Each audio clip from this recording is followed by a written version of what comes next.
Mentors have a lot of skills. One of those skills is breaking problems down. So you take a big overwhelming problem like, oh my goodness, what do I do about this bad coach? Or how do I get more leads? And you break that problem down into smaller, more achievable steps. This is something that we train our mentors on, that they do every single day with the 950 gyms in Two Brain, and we've done with 3,000 gyms around the world. It's an amazing skill. And as a fitness coach, you might actually recognize this skill because you probably do it with the clients in your gym. So today, we're going to walk through this process. I'm going to teach you how to do it so that you can help get some more traction and grow your gym. I'm Chris Cooper. This is Run a Profitable Gym. And today we're going to do this in 3 parts. First, I'm going to share the example of what to do if you have a bad coach or a coach who needs to be fixed or a staff member and you're not sure what to do there. Second, I'm going to help you break down the problem of I'm not getting enough leads, because we hear that a ton. And third, I'm going to help you break down the problem of my gym just isn't paying me enough. I'm not making enough money at this. So these are going from simple to complex problems. Of course, there are 1,000 different problems that you need to overcome when you're building your gym. And if you want to access our free help, go to gymownersunited.com. There are 8,000 gym owners in that group, including me and our team of mentors. And we are there to help gyms for free because we want to see you succeed and change more lives. So the first thing that we're going to do is talk about why gyms struggle and fail. And the real reason is that most gym owners are just plagued by overwhelm. They're like buried. They got so many problems to solve. They don't know where to start. And so the first thing that our mentor team is trained to do is identify the lead domino. Like, what is the biggest problem that fixing will have a tremendous impact on all the problems downstream. And this involves some auditing, some cutting. I'm going to walk through these examples with you today. I'm going to show you some of the tools that we use so that you can do this on your own. All right, so let's start with this. Problem number 1. I got this bad coach, or I've got this bad staff person, right? So this coach might not be a bad person, but they're not like delivering at the level that you want. I know this is really, really common for gym owners, and we're always tempted to just like jump in and do the thing ourselves. Nobody can do it as well as I do. Well, the reason that nobody can do it as well as you do is because you've got one of 2 problems.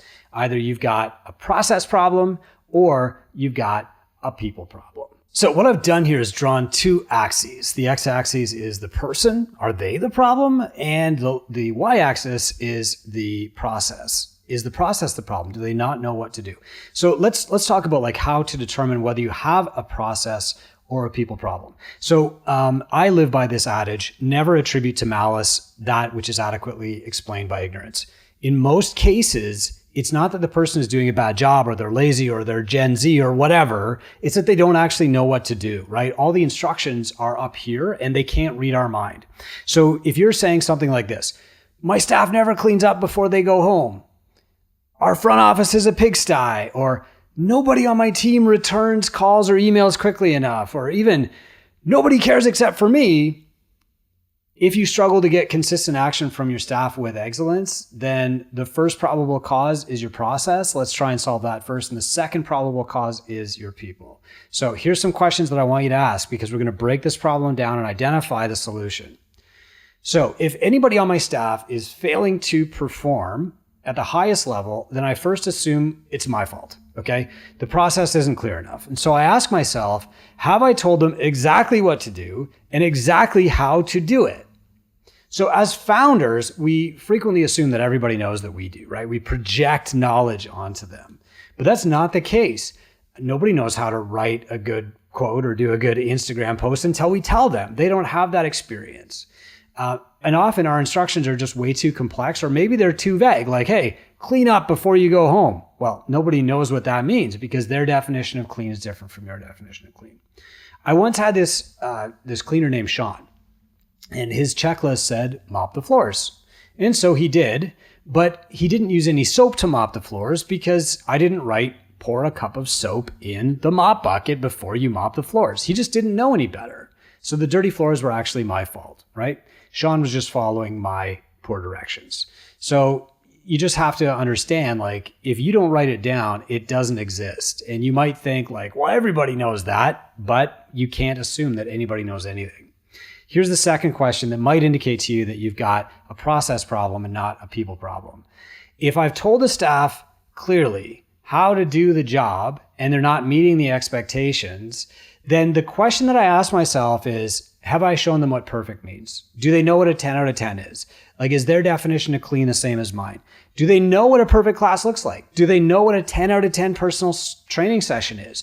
Do they know how often they need to be following up with a nutrition client to make this a 10 out of 10 experience and get the client results? Do they know how often a client should do a goal review and why?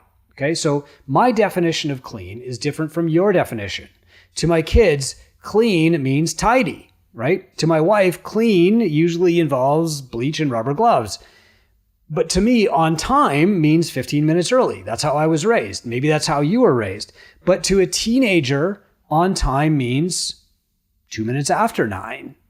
And if my front desk staff arrives at 2 minutes after 9 on the weekend, and I've told them to be on time, then I'm allowing my subjective experience into the process. So I need to fix the process. And you need to tell them, be here by 8:45. So you need to clearly spell out the gold standard in every prescription that you make to your staff, every piece of like information, every instruction that you give them, you have to say, here's what perfect looks like. I'll give you a tip here. This is where you can use like photo or video cues. So when I'm doing an SOP, like how to open the gym in the morning, I give everybody the checklist and then I take my camera and I walk into the gym in the morning. I'm flipping on the lights. Now I'm turning on the radio. Here's where the key is, etc. Okay. You need to show them what a 10 out of 10 looks like. Clearly spell out that gold standard. Now, if they know the gold standard and they have clear directions and they're still failing to achieve it, then I ask myself a third question, which is, have I reviewed their performance with them? In other words, do they know how they're actually doing? This is usually the weakest link for me. People think they're doing a 10 out of 10 job or at least a B+, but really they're like a C- because I haven't told them. So if I haven't told a staff person that their work is subpar, they probably think it's just fine because nobody's telling me any different. Nobody's brought it up. Over 80% of the drivers that are out there on the road, for example, think that they are above average. And that's because our egos don't let us believe that we're bad at anything. Your staff is the same way. If you don't rate their performance and tell them how they're doing, they'll assume it's good enough. So you got to schedule quarterly reviews for your staff. Do it, before there's a problem, and then give them the scorecard every time. And also give them a blank scorecard on the day they're hired so they'll know how they'll be evaluated and they'll know what a 10 out of 10 is. All right. So here's question 4. If they know what to do, if they know how to do it clearly, they have a good, picture of like 10 out of 10, they know what done means and they're being evaluated and they're still failing, then I'm going to ask myself question number 4. And that is, do they have an emotional reason to succeed? So if you tell a staff person to take out the garbage because it's their job, then you can impose authority and threaten punishment. And with very low-level staff, that might be good enough, right? For somebody who works at KFC, do it or else is good enough. But, at 9 p.m. when you're not watching and the cleaner's pretty tired and they want to make it home in time to watch Survivor, they might skip a step or two. They might round off the corners, right? It might not even be a conscious decision. They're just rushing. Or they're tired. But if they know that you're visiting tomorrow and tomorrow is the day that you're going to audit how clean the gym is, then they're not going to forget. So our job is to make them see the consequences of their action. But more than that, when you have important, high-level, smart, caring staff, they need to know why. So if your coaches are taking out your garbage, they need to know why it's important that the garbage is taken out. So that tomorrow at 6 a.m. when Mary shows up to coach, everything is bright and clean and she doesn't have to worry about clients getting a wrong impression and they can focus on their workout and get better results, okay? So you need to ask your staff, how will this affect the other staff if you don't do your work? Or what impression do you think our clients are going to have if the entryway, the lobby's dirty? Or even, what do you think that person will think if you don't spell their name correctly in Zen Planner, okay? Or how are they going to feel if you don't enter them in the workout tracking software right away and you leave it for a few days and they show up and they're not entered and everybody else is putting in their scores? They're going to feel like an outsider. They're not going to feel good. All right.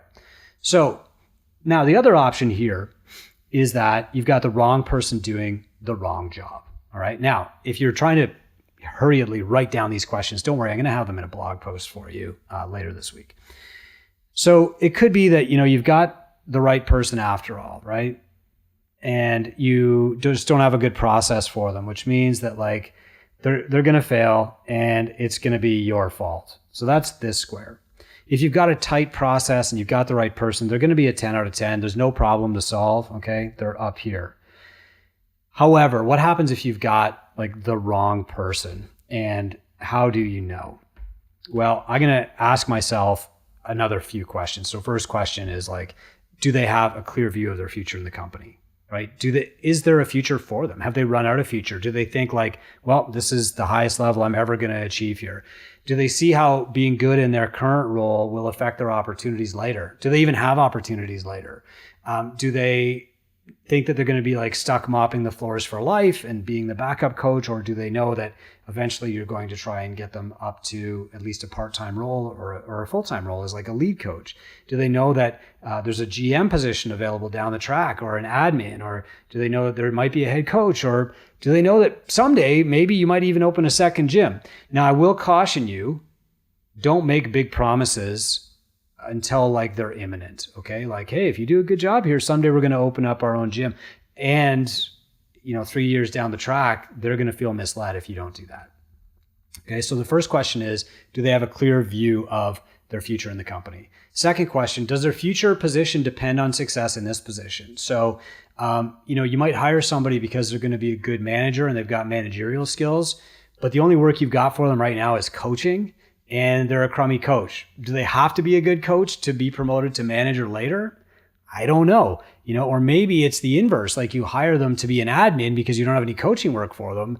They only want to coach, but does their skill as an admin reflect on their chances to be a coach later?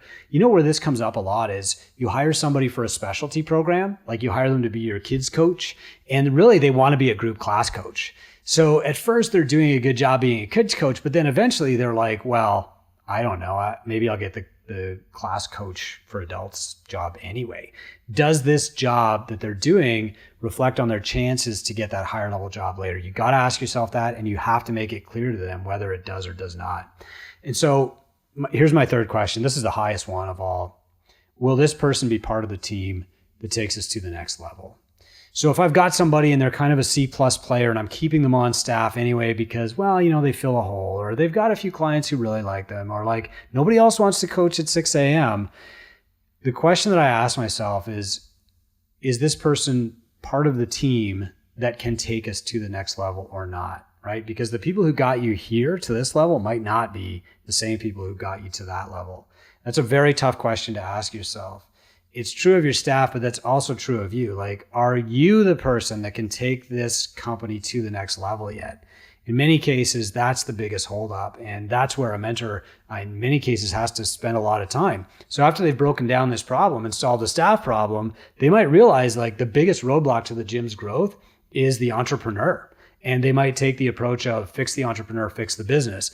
And that's like another topic. But the reality here is that when you're trying to grow, and you've got 3 coaches who are mediocre and 3 who are really good, and you're pumping new people into your gym, and they choose the class that's coached by the mediocre person, you're going to lose that person. That person cannot be part of the team that takes you to the next level, and bad staff can hold you back. All right. So when your staff isn't living up to your expectations, you got to assume that you've got a process problem. Okay. If you fix that process, you're golden, because that solves your people problem. But if you've got the wrong person and you've got a good process, everybody else is following the process, this person is not, or this person is following it poorly, or even with the process, they're just not delivering well, then they've got to go because they're going to hold your gym back. All right. So where does the problem lie? If it's a process problem and your processes are all in your heads, then you are the problem, and we need to get those processes out of your heads. If you've got clear processes and somebody's not following them, or they're not motivated, or, worse, they're burned out, sarcastic, angry, then they are the problem and they've got to go. So this podcast is about like identifying the problems, breaking them down. A mentor is really the person that's going to help you solve these problems and, take the next steps. There are obviously like solutions to all these problems, no matter what they are. And the mentor's job is to break them down into small solvable steps. Okay. So now I want to go back to the next big problem that we see from gyms. I'm not getting any leads, right? Maybe this is you. And so the first thing that we want to do as a mentor is we actually want to start by breaking down your funnel, right? We want to audit things. We want to pick the question apart and break it down into smaller solvable problems.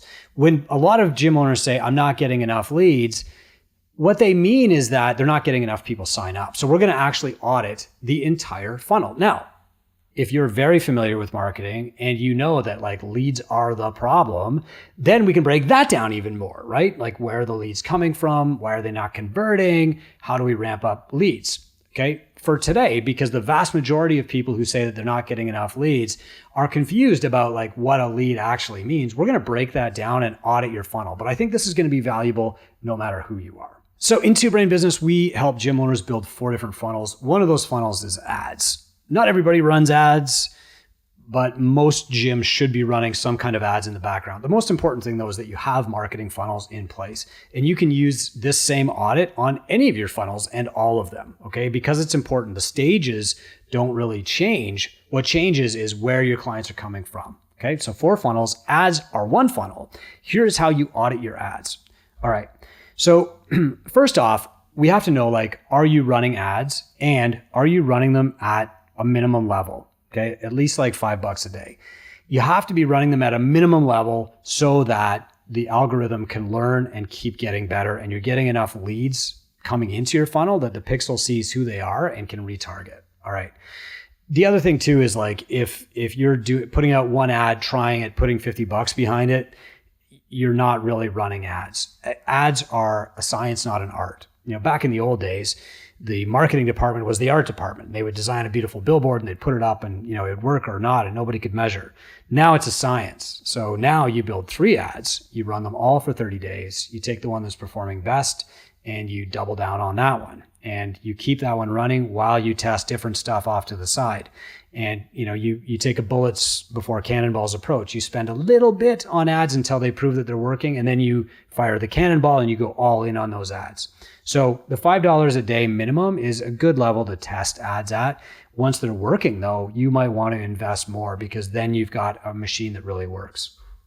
So the first thing that we want to know is, like, are you generating leads through your ads funnel?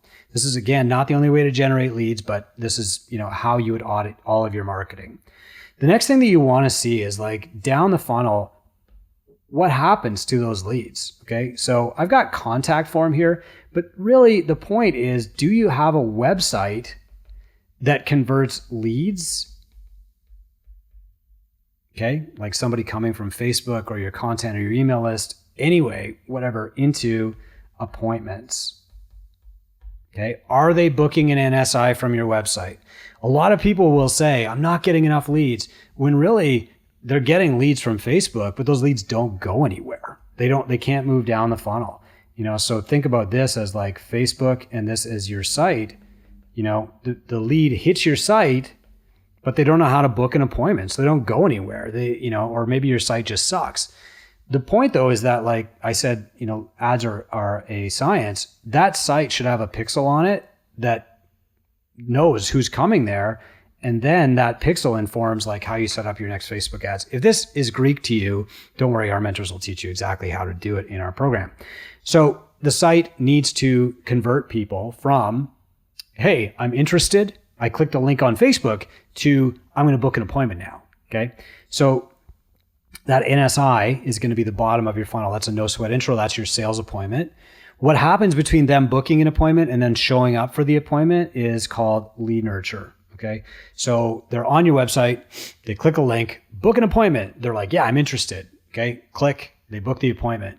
But then doubt starts to set in. So, you know, do they hear from you again? If they book the appointment more than 2 days away, they're kind of like, nah, I don't know. I'm nervous. I'm not sure this is for me. Or maybe they're looking through your other Instagram account and they're like, wow, that dude is not for me.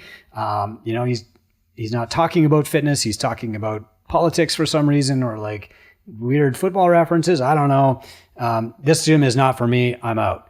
Lead nurture is basically like you grabbing their hand after they book their appointment and then just holding their hand until they show up for their NSI. And then finally, the last thing is like, we want to know, are you actually signing people up after they come in for their NSI? So we measure these differently. And when we're doing a funnel audit, we use a bunch of different metrics. So the first metric that we're going to use is just leads. Like, how many leads are you actually generating? How many people are seeing your ad on Facebook, Instagram, whatever, and clicking it? That's it. The next one we want to do is what we call set rate. So how many of the people who click the link on Instagram or Facebook or whatever book an appointment with you? Okay. Out of the people who book an appointment with you, how many of those show up? We call that show rate. And then of those people who show up, how many buy? We call that close rate. Okay, now here's why this is important. People will say, I'm not getting enough leads. But the reality is, like, they might actually be getting enough leads. So let's say they get 100 leads a month. That's more than enough. But if none of those leads fill out a contact form and book an NSI, then your ad money is wasted. If none of the people who book an NSI actually show up, then your ad money is still wasted. And if none of those people who show up actually buy from you, then your ad money is still wasted. So the problem of I'm not getting enough leads might actually be one of 4 problems. It could be lead gen. It could be that you don't have a website that converts. It could be that you're not doing enough lead nurture, or worse, that you're turning people off before they actually show up. And it could be that you can't close the leads that you have.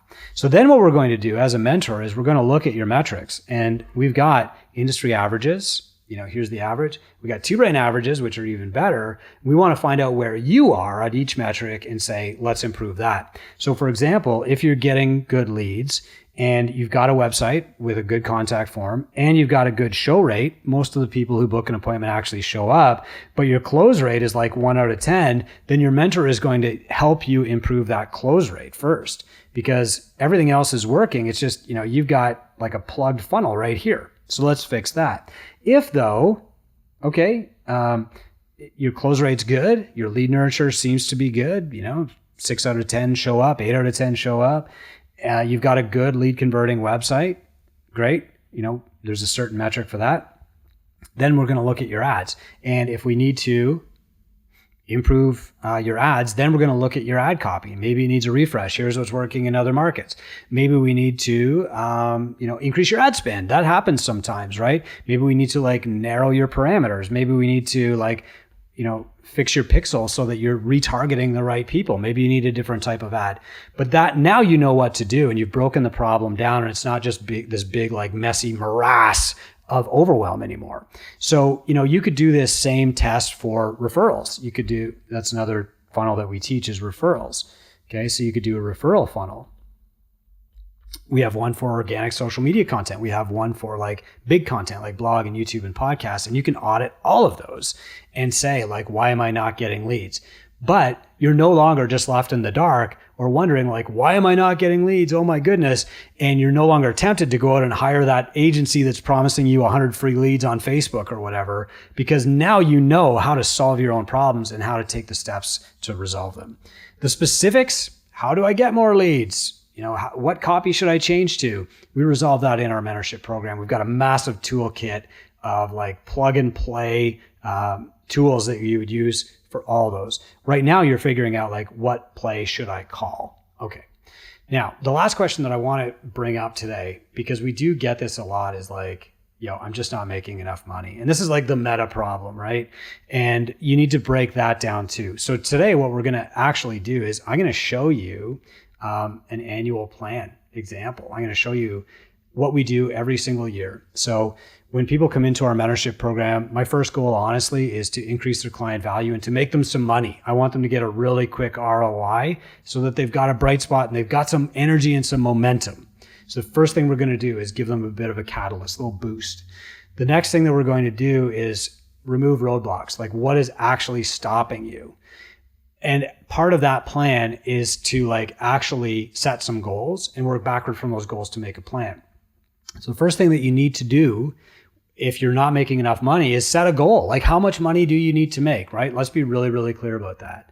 So what I'm going to do here is I'm going to share with you our goal setting template.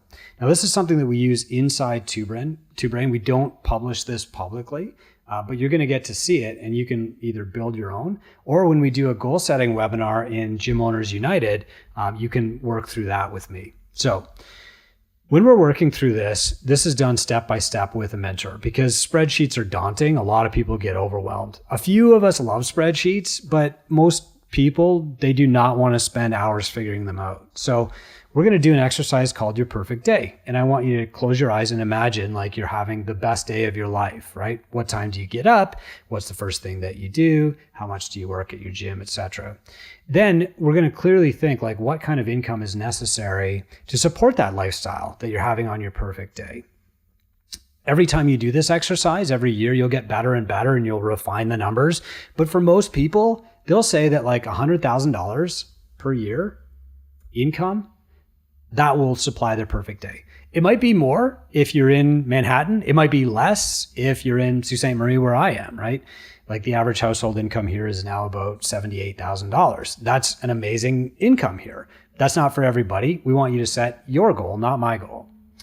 Then we want you to say, okay, like you're living that perfect day, but there's probably other things that you're going to spend money on that you didn't spend money on this year. Like, what are you going to invest in your education? What are you going to invest in travel? Do you have to upgrade your home next year? What will you buy for your family next year? Do you need to get a new car? Like, what is the total car payment on that new car? So let's say that like we're going to buy a minivan next year. And if I look at the monthly payments, those payments are going to be like $9,000 total for the year. All right.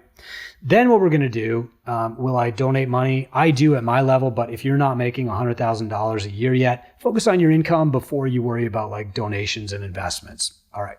Then what we're going to do is say like, okay, what's our staff pay at the gym? What are our recurring expenses? What are our one-time expenses? And what this is going to do is take your goal from a personal income goal to the revenue goal that the gym needs to make to pay you that much money. So let's say that I need to cover like $65,000 in staff expenses for, a full-time coach, whatever that is. Then I've got recurring expenses. I know what this is. This is about $132,000 a year, just using my gym numbers. And then one-time expenses, I do tend to buy toys. Boy, we could do a podcast on that, couldn't we?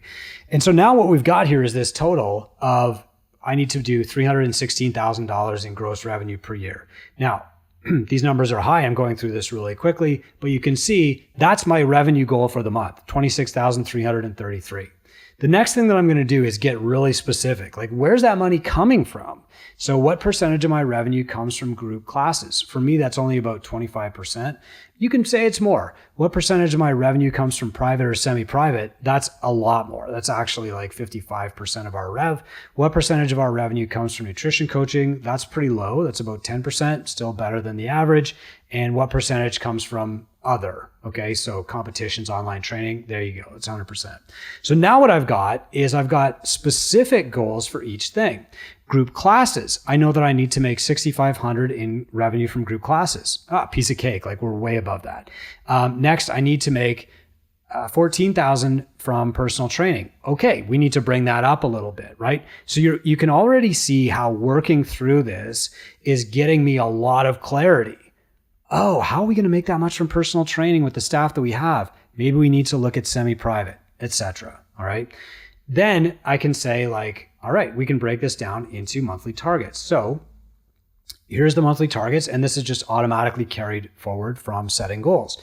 So if I need to sell $6,500 in group class memberships, and my average group class membership is $150, then I need to sell 44 group memberships. I'm already way above that. High five. Okay. So how many people do I already have? I know it's like way more than that. I'm just going to put a number in. Let's say that I have 50. Boom. All right. Okay. So now what I can say is like, here's how many people I need to be paying that amount. And then I can say, how many new people, how many current clients do I have? Well, if I've got 50 current clients, I don't need to get any new ones. It's -6. But if I change that goal, right? Like I want 15,000 a month. in revenue at 150, then I need 100, and I currently have 50. I need 50 new, which means that I need to get 4 new about per month, right? Maybe 5 if that rounds up. And I can do the same calculation for each thing. So now what I'm doing is I'm getting super duper granular. And again, like the point is not to guide you through this. It's to demonstrate how you take an overwhelming goal, like how do I make more money? And you break that down into, I need to get 4 new clients per month. Okay, now what? Well, we know that we need to get 4 new clients per month. How are we going to do that? There's lots of strategies. There's advertising, there's referrals. We teach all this stuff in Two Brain. And this is the point where a mentor would say, okay, look, here's all the different ways that we can get 4 new people a month. Okay. I actually wasn't planning on doing this, but I'm just going to show you just a big overview of our toolkit so that you can see all we've got to do is pick one of these tactics and just execute on it. So what I've done here is just logged into the Two Brain app really quickly to show you. Like if I need to get 4 group clients per month, I have a lot of options to do that, right? I can audit my funnels and see which one's going to be the easiest for me. I can follow any of the instructions in this toolkit. I can do affinity marketing. I can do social media. I can start a podcast if I want to. I can focus on Google Ads. I can use AI. I can do referral partnerships. I can work on SEO. You and your mentor should determine like exactly what that process is going to be. But then when I open up any one of these tools, it's going to give me this step by step by step. Here's exactly what you do. And in most cases, like if you go to Facebook and Instagram advertising, it's going to say, here's the ad copy to use. Here's the photos to use. Here's how to book a call with a mentor who's a specialist in this. Like the Content Vault has well over 2,000 blog posts, Instagram, Facebook posts, emails, swipe photos, graphics that you can use. Everything is right there. But the key though is that we need to be breaking down the problems into very specific metrics first so that we can see like, okay, here's our goal, 4, right? I mean, if all I did was give you that goal and said, hey, how would you get 4 new clients a month? I mean, you can probably even take it from there with your own goals and like experience and knowledge. The key though is to be breaking these problems down so that they become solvable. If I said, how are you going to make more profit next year? Go, you'd probably struggle to give me a good answer. But if I said, how would you get 4 more clients next month? You'd have a better answer. And if I said, how would you ask clients for referrals next month? You'd probably have an even better answer, right? The key is like breaking the big problems down into very specific things. Okay. Here's the key points I want you to take away. You can solve any problem in your business by breaking it down far enough. First, all you got to do is like identify the problem. Then if you can split the problem into its parts, like by asking why or by asking like what is halfway to the solution, you can find the first step that you should take toward getting that problem solved. You can identify when you're being successful. Obviously, a mentor is great at this, and we do so much training on this. But what I really want to do here is just give you like one more tool that maybe is going to help you. Okay, and this is our problem breakdown. So here we go. I'm going to share this with you. This is called breaking down the problem. So the first thing that you want to do is like write down a goal. Okay, so and the bottom line here, you might say, I want to do another $5,000 per month. So you would write down that goal. Then what you would do is you'd break it down. So what's halfway to that goal? $2,500 a month. What's halfway to that halfway point? $1,250 a month. What's halfway to that? $615 a month. Okay. So you're going to write down $615 a month. How are you going to make another $615 a month? You've got a couple of different options, right? You could raise rates on people. You could run one specialty group, like adding a kids group would do that, no problem. If your memberships are $150, then selling like 4 of those solves your problem. The key though is that we're breaking this down to a level that's tactical and actionable so that you can feel like you're getting some momentum instead of just feeling overwhelmed all the time, which is what most people feel. So this is Run a Profitable Gym. I'm Chris Cooper. Thanks for listening. If you want to talk about stuff like this more, join our Gym Owners United group today. Just go to gymownersunited.com. That's where I answer questions and we do free webinars and we give you free tools like this all the time just to grow your gym because that's our mission. So gymownersunited.com. Join today. I hope this helps you solve problems and plan for the future and grow your gym and help more people.